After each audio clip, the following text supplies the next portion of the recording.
Luego de un pequeño receso, retomamos nuestro libro de cuentos. Y antes de empezar, quiero darle las gracias a las personas que se han ido sumando a este proyecto, como lo son los productores, el ilustrador y a los escritores que han participado. Sin ellos, no habría motivo para hacer un segundo agradecimiento. Y este es, por supuesto, a los oyentes, que gracias a las escuchas y descargas, motivan no solo a nosotros el equipo de Cuenta el Cuento, sino a los demás escritores que están buscando un medio para difundir sus creaciones. Para 2020 mantendremos nuestro formato, pero no quiere decir que nos mantendremos en lo mismo. Vendrá una nueva faceta mucho más rápida y visual, entonces es para que estén muy pendientes de nuestro Instagram. Nuestras puertas siempre estarán abiertas para las nuevas caras y las nuevas ideas de los escritores, así que si ustedes tienen algo para contar, es solo que nos escriban a nuestro DM o a nuestro correo. Sin más, es hora de presentar a nuestra invitada Lilian Sarret, que desde Argentina nos trae una cápsula con un montón de poemas. En ellos trata diferentes temas, pero fundamental es el del autorreconocimiento. Al final, como es costumbre, escucharán una charla con la autora, que estará muy interesante, pues abordaremos brevemente el lenguaje inclusivo, el mismo que ella usa para sus escritos. Con ustedes, Lilian Sarret.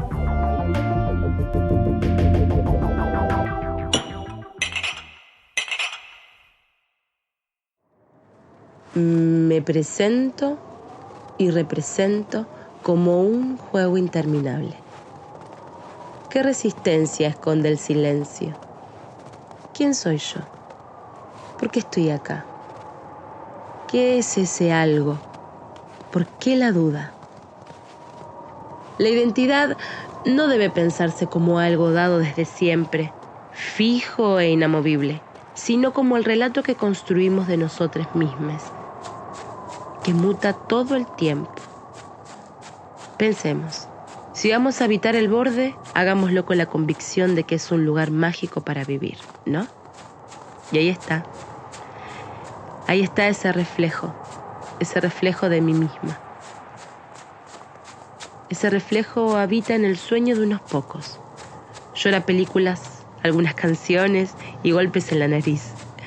Come jabón cuando nadie la ve y se defiende de ella misma, porque aunque no lo crean, puede convertirse en un monstruo maléfico y gigante.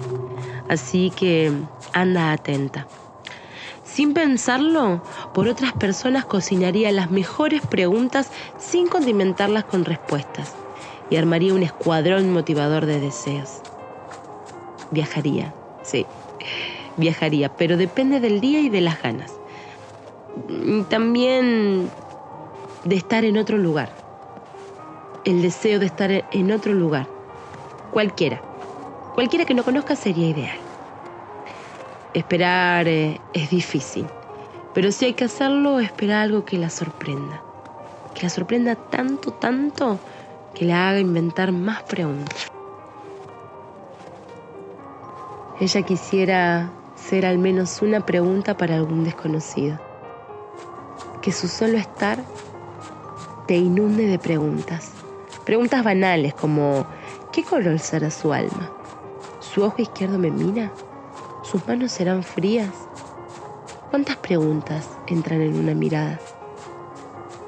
¿Cuántas veces se mordió los labios mientras la miraba fijo? ¿Pestañea seguido cuando miente? Ese suspiro que infla su pecho, ¿es por dolor o porque no puede olvidar lo bello? Esa comisura en los labios, ¿se forma cada vez que sonríe o cada vez que piensa de más? Cada vez que grita una verdad, ¿se le caen 5 pestañas? Entonces aparece el silencio. ¿Qué guarda el silencio? La imagen viva sin sonido habla, grita, susurra, canta, recita las 1001 noches de insomnio que pasé tratando de entender de dónde saliste. En realidad, pariéndote 1 y 1000 veces. Mi otro yo, esa que se esconde en la pregunta, esa que se embarra todo el cuerpo y el alma hasta convertirse en tierra fértil, en donde muchos plantan sus miradas de amor, sus necesidades de escucha, sus caricias nunca dadas. Esa que camina descalza y cree que vuela, pero solo salta lejos. Esa otra, atravesada por el aire. Esa otra atravesada por el aire aparece en la vigilia de los días, mirándome fijo, como si supiera que este fuego que me enciende ya no puede estar más guardado. Su mundo pide a gritos que me encienda, que me queme como el ave fénix y que cuando tenga valor junte las cenizas y cree otro yo, igual a mí, pero más inquietante. Dudo de mis sueños abismales, dudo de tu sonrisa deshilachada, dudo de mi existencia en tu parecer, dudo de la tormenta sin agua, truenos y viento, dudo de vos y de mí al mismo tiempo, dudo del tiempo, cosa no menor, de la mirada fría, de los mates con edulcorante, de la vida y la muerte abrazadas en un latir monstruorio y eterno. En la oscuridad de mis días aparece mi mejor versión. No te la pierdas. Ahí está. Lo puedo ver. Ahí está ese algo. Es algo. Ahí está. Algo. Esperar un algo. Esperar una algo. Esperar une algo. Esperar un algo. Respirar un algo simple, respirar un algo complejo, despertar un algo nuevo, despertar un algo diferente, algo que me acerque a vos o a mí, algo que me distancie de mí o de vos, algo superficial, algo profundo, algo inentendible, algo permanente como el liquid paper, algo mágico, sin vanidad, algo mío, algo muerto, algo peludo y con nariz húmeda, algo verde, rojo y violeta, algo puntiagudo y amorfo, algo maravillosamente estúpido creado por algo inesperadamente inteligente, algo con vos, sí, con vos, lo que sea, pero algo. Voy a empezar con una súper bienvenida porque estoy muy contento de tenerte acá. Es, al igual que pasó con Sebas, es muy bacano que las fronteras sean como tan cortas, tan pequeñas, tan rompibles por medio de la tecnología. Entonces, pues desde Argentina te tenemos acá. Bienvenida, Lidia. Hermoso. Gracias, hermoso. A mí también me pasa lo mismo con lo que vos acabas de decir. Me parece hermoso que ya no haya fronteras, ¿no? Sí, y es una manera más de unirnos y sobre todo, pues, en en América Latina, sobre todo, que está sufriendo como ese revuelco, esa revolución, y es muy bonito que aún así estemos más unidos. Pero entonces, para, para encaminarnos, contanos un poco sobre quién sos, quién es Lilian Serret. Lilian Sarret es una actriz, es soy profe de teatro y soy actriz. Y ahora en este momento estoy trabajando en un espacio de arte y cultura también, gestionando un poquito esto que hablábamos recién, ¿viste? De poder como hacer el arte que resista estos movimientos que están apareciendo tan grandes, ¿no? En donde pensamos que se está perdiendo todo, que se está rompiendo todo, abrir estos huequitos, ¿viste? Estos lugares en donde el arte resiste. Así que eso, soy una actriz, soy profesora de teatro para niños, adultos, para adultos mayores, para adictos en recuperación, con muchas personas, por suerte. ¿Y cuál es tu público favorito? O qué sacas de cada uno de esos públicos, los adultos mayores, los que tienen los problemas de droga o los niños? ¿Cuál es tu público favorito?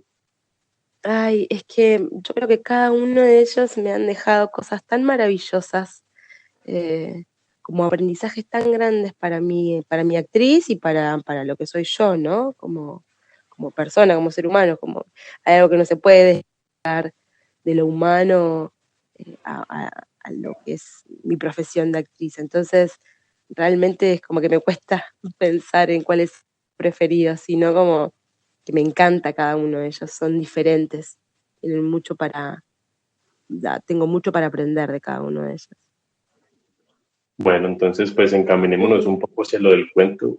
En este caso son distintos relatos, distintos poemas. ¿Cómo salen esos? ¿Cómo llegas a ellos? La realidad es que siempre de pequeña estuve como muy en contacto con textos, con lecturas, con poesía. Mi mamá es profe de literatura y antes de acostarme a dormir siempre me leía poemas, no me leía cuentos. Y siempre antes de leerme un cuento lo que hacía era que lo inventáramos juntas. Entonces inventaba cuentos y me leía. Eso fue una huella bastante grande en mí. Y la verdad es que escribir fue de muy pequeña, escribía muchísimo, muchísimo, me encantaba escribir historias y cuentos, y después de un tiempo hasta ahora había relegado eso de escribir. Y fue en el transcurso de este año y del año pasado en donde empezaron a bajar palabras, como se empezaron a aparecer estas palabras que se fueron juntando y que me sorprendieron y que hablan un poco de mí, digo, justamente de lo que yo estoy viviendo. Entonces, a partir de ese momento empecé a escribir. Ya me parecía que era un momento oportuno de de hacer poesía, de hacer relato, de escribir lo que se me estaba cruzando en ese momento sin pensar mucho en qué estructura o qué era, ¿no? Como decir, bueno, esto es un cuento, esto es una poesía. No, ahora.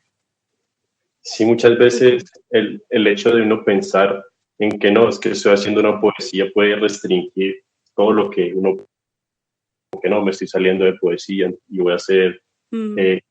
o este cuento está muy poético, y muchas veces eso termina siendo un limitante, pero me causa curiosidad es cómo mezclas el teatro, porque la forma de comunicarte, pues aunque bien en el teatro puedes hablar, es más que todo lo gestual.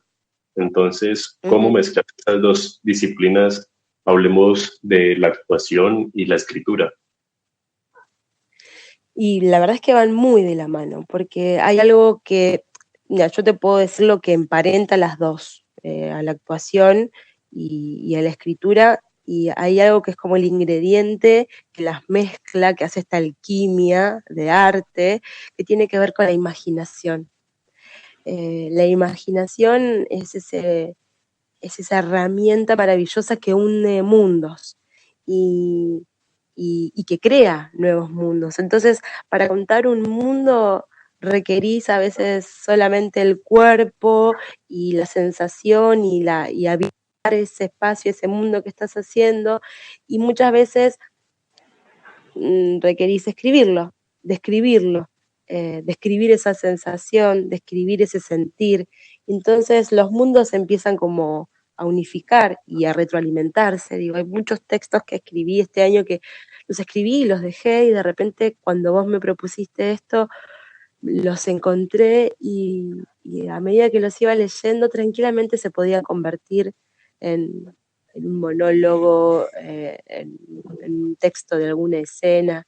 Eh, Me parece que es el ojo que lo está mirando, eh, el oído que lo está escuchando, que va a generar eh, ese otro mundo, ¿no? O juntarlos. Digo, para mí el arte es integral, digo, no hay nada que te aleje de una cosa.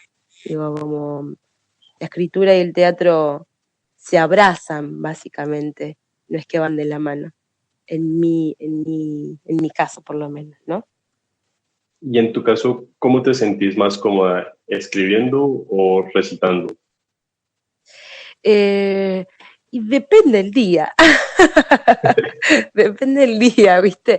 Hay días en los que tengo ganas de decirlo en voz alta y que lo escuche todo el mundo, o tengo ganas de susurrarlo y que lo escuche alguien que esté solamente al lado mío. Y hay otros días en los que lo único que quiero es escribirlo y que quede ahí, que quede, sin leerlo nuevamente. Así que es eso, como depende el día, de las ganas. Eh, las dos cosas me hacen sentir muy bien, pero bueno, es eso, es depende del día. Sí, la verdad es que el escritor depende mucho como de la inspiración, bueno, también la disciplina, pero mira, la inspiración y las ganas van a influir mucho en la manera en que se desarrolle todo. Y me causa curiosidades, por lo menos aquí en Colombia, el lenguaje inclusivo no es muy fuerte, pero en tus textos lo utilizas de una manera muy natural y entonces para una cultura en la que no está tan asociada con el lenguaje inclusivo, puede ser a veces como chocante, como decir, hey, no, me está maltratando el español. ¿Cómo es ese proceso y qué te motiva como decir, no, es que el lenguaje inclusivo es este y yo lo voy a usar así y le está haciendo es como un bien a ustedes, sin llegar a decir como que le estoy maltratando el español, porque al fin de cuentas, pues el lenguaje es de quien lo usa. Uh-huh. Mira, yo como docente aprendí mucho con niñes más pequeños y me cuesta todavía utilizarlo del todo al lenguaje inclusivo. Y aprendí mucho de ellos, como hay algo ahí que están todo el tiempo marcándomelo y tratando de entender, ¿no? Que sí, que realmente no es algo que me sea fácil, pero es algo con lo que quiero trabajar y con lo que estoy totalmente de acuerdo. Yo tengo una madre profesora de literatura, así que imagínate, ¿no? Digo, Sí, un texto inclusivo es realmente un atropello a las palabras, ¿no? Y en realidad lo que creo profundamente es que los cambios hay que tomarlos, hay que abrazarlos en la medida en la que podamos hacerlo. Yo de a poquito empecé a darme cuenta que muchos de mis textos no están escritos de manera inclusive, pero a la hora de leerlos y cuando los tuve que leer, me salió el relato eh, utilizando el lenguaje inclusivo y eso me sorprendió e incluso dije, bueno, lo voy a dejar que si salió así y que si mi impronta está apareciendo desde este lugar y si estoy aprendiendo de esta forma, quiero que lo conozca y que lo escuche la mayor cantidad de gente posible. Entonces, sí, porque pues aparte, pues hablas de la identidad y exacto. pues eso es un rasgo que pues que los identifica y digamos en ese momento Argentina Uh-huh. tiene una movida muy fuerte con ese lenguaje, entonces es algo muy interesante.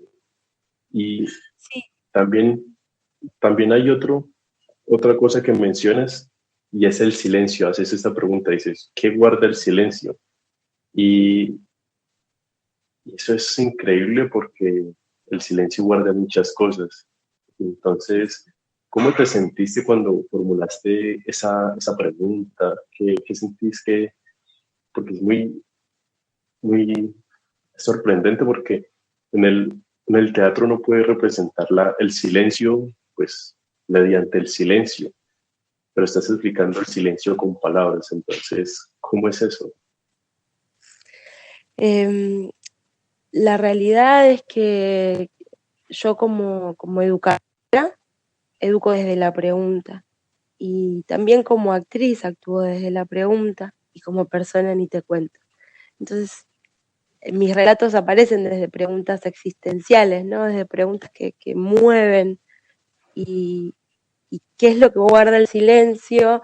Fue un momento en el que yo estaba realmente sin muchas ganas de decir cosas o sin muchas posibilidades de decir todo lo que me estaba pasando. Entonces, realmente ese texto apareció después de un día que me desperté a la mañana muy temprano y había tenido un sueño como muy movilizante y apareció y me senté y escribí. esa pregunta que me hizo tanto ruido, a pesar de justamente preguntarse qué guarda el silencio. Poder ponerle palabras al silencio, poder poner sensaciones a través de la palabra al silencio, me generó una sensación muy relajante en ese momento en el que yo no podía hablar, no podía decir lo que me estaba sintiendo. Así que bueno, ahí apareció ese texto. En tu trabajo como docente, pues ya que dices lo de que educas desde la pregunta, ¿te ha tocado de pronto algún alumno en el que veas que tiene problemas con el silencio, bien sea pues que pues como por quererse hacer notar no está comunicándose como debe ser o que simplemente no hable? ¿Cómo haces para trabajar con ellos para que se puedan comunicar? No que hablen, porque habla cualquiera, pero para que se comuniquen. Mira, sí. Lo importante es esto. Yo siempre trato de hablar educar acerca de la pregunta, y para mí es importante. He tenido muchos niñes y adolescentes, por sobre todas las cosas, con esto de no poder decir o de tener otros tiempos. Yo creo que muchas veces, en muchos de los casos que me ha tocado vivir y de los chicos con los que yo estuve trabajando, a veces era cuestión de tiempo. Era otro el tiempo de la palabra para esa persona. Entonces, lo que hicimos como grupo, de hecho este año tuve un grupo en el que había una de las estudiantes que realmente se tomaban muchísimo tiempo para poder decir algo, ¿no? Entonces generaba unos silencios que eran maravillosos en el grupo. Un grupo de adolescentes que lo único que quiere es llenar el espacio básicamente con palabras y con un montón de otras cosas, ¿no? Pero por sobre todo con decir. Y lo que cada vez que yo le hacía una pregunta, todos nos quedábamos callados y esperábamos hasta que ella, y entonces empezaba a nacer algo maravilloso de parar un poco el tiempo. Yo creo que el silencio muchas veces nos requiere la atención de que el otro tiene otros tiempos para hablar, para decir, necesita otras cosas para decir. Entonces nos hace parar un poco la pelota, ¿no? Como respirar, conectarse y manejar el tiempo. Me parece que muchas veces el silencio lo que nos pide es un tiempo diferente para vivir ese momento de silencio. De esa forma, ella decía lo que tenía que decir en el momento que realmente deseaba decirlo, no en el que todos creíamos que ella tenía que decir algo. Y eso fue para mí un aprendizaje muy grande este año. Y es eso, a veces son palabras y a veces son gestos, actitudes que empiezan a expresar lo que cada uno está sintiendo. Sí, eso de lo que hablas de parar la pelota, como de manejar los tiempos y tal, ver cómo las otras personas quienes me rodean pueden estar en otros tiempos, es importante no ponérselo a pensar. Y pues nada, Lilian, se nos acaba el tiempo, pero muchísimas gracias de haber estado acá, de habernos compartido todo esto. Nada, un abrazo, que estés muy bien. Sí, es verdad, un abrazo para vos, gracias. Sí, muchas gracias por el espacio, creo que es muy importante que lo tengamos. Agradezco infinitamente y espero que el efecto contagio de la palabra aparezca. Listo, muchísimas gracias, Lilian, un abrazo. Un abrazo gigante, hasta luego. También les agradecemos a ustedes por haber escuchado nuestro cuento. Hoy conocimos a una poetisa inclusiva como lo es Lilian. En el próximo programa tendremos una fusión con el podcast de Lo Doy Porque Quiero, en donde con Andrew Smith aprenderemos a dar nuestro conocimiento con el único fin de ayudar. Recuerden que estamos en Instagram y Twitter como @cuentoelcuento. En Facebook estamos como facebook.com/cuentoelcuento. Seguinos para saber qué se viene y para que vos también contes tu cuento. Cuenteros, ustedes saben que una buena historia viene acompañada de un buen café. Y ustedes pueden invitarnos a uno en nuestra página de Patreon, @cuentoelcuento. Nos vemos en la siguiente página.